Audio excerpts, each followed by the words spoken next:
आज की क्लास में हम क्लास 10th के हिंदी बुक क्षितिज का चैप्टर 8 कन्यादान, जिसको कवि ऋतुराज जी ने लिखा है, इसका प्रश्न उत्तर करेंगे। तो चलिए शुरू करते हैं। पहला प्रश्न है, आपके विचार से माँ ने ऐसा क्यों कहा कि लड़की होना पर लड़की जैसी मत दिखाई देना। तो चलिए इसको करते हैं।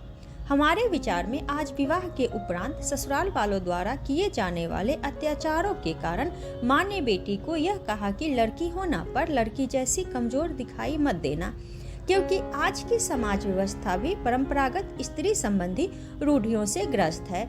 उसे समाज में पुरुष के समान नहीं समझा जाता। हर क्षेत्र में उसके अधिकारों का हनन होता है। आज भी ससुराल में पुत्र वधू की स्थिति सबसे हीन है, इसलिए उस पर तरह तरह के अत्याचार किए जाते हैं। कभी कभी पुत्र वधू को मारने, पीटने, धमकाने, यहाँ तक कि जलाकर मार देने की घटनाएं भी सामने आती है। माँ अपने पर किए गए अत्याचारों की प्रमाण है, इसलिए माँ अपनी बेटी को कमजोर न दिखाई देने की सलाह देती है। अगला प्रश्न है, आग रोटियां सेकने के लिए है, जलने के लिए नहीं। इन पंक्तियों में समाज में स्त्री की किस स्थिति की ओर संकेत किया गया है। तो चलिए इसको करते हैं। इस स्थिति से समाज की पुत्र वधू को जलाकर मार देने की ओर संकेत किया गया है। मांगे पूरी न होने पर ससुराल पक्ष के लोग अपनी पुत्र वधू को जलाकर मार देने का घिनौना कृत्य कर देते हैं। अगला प्रश्न है, माँ ने बेटी को सचेत करना क्यों जरूरी समझा। तो चलिए इसको करते हैं। माँ ने बेटी को सचेत करना इसलिए जरूरी समझा क्योंकि कहीं उसकी बेटी समाज यानी ससुराल द्वारा अत्याचारों की शिकार न बन जाए। माँ स्वयं अत्याचारों के सत्य के प्रमाण है। माँ यह नहीं चाहती कि उसकी बेटी दुर्दिन देखे।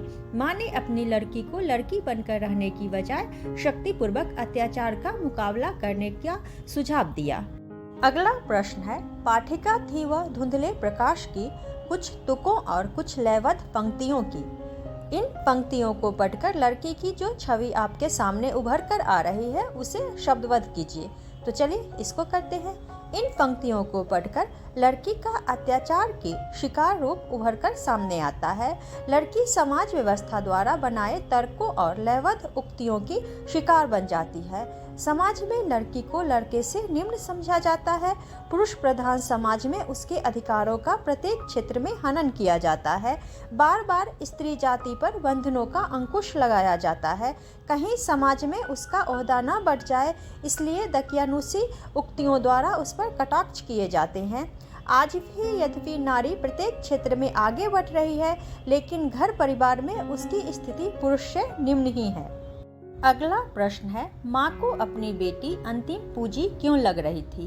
तो चलिए इसको करते हैं। माँ को अपनी बेटी अंतिम पूजी लग रही थी क्योंकि माँ अपने जीवन के संपूर्ण संस्कारों को उसमें भर देती है। बेटी माँ की ही छवि होती है। माँ अपने सुख दुखों को बेटी के साथ मिलकर ही बांटती है, इसलिए उसे अपनी बेटी कन्यादान करते समय अंतिम पूजी लग रही थी। अगला प्रश्न है, माँ ने बेटी को क्या क्या सीख दी। तो चलिए इसको करते हैं।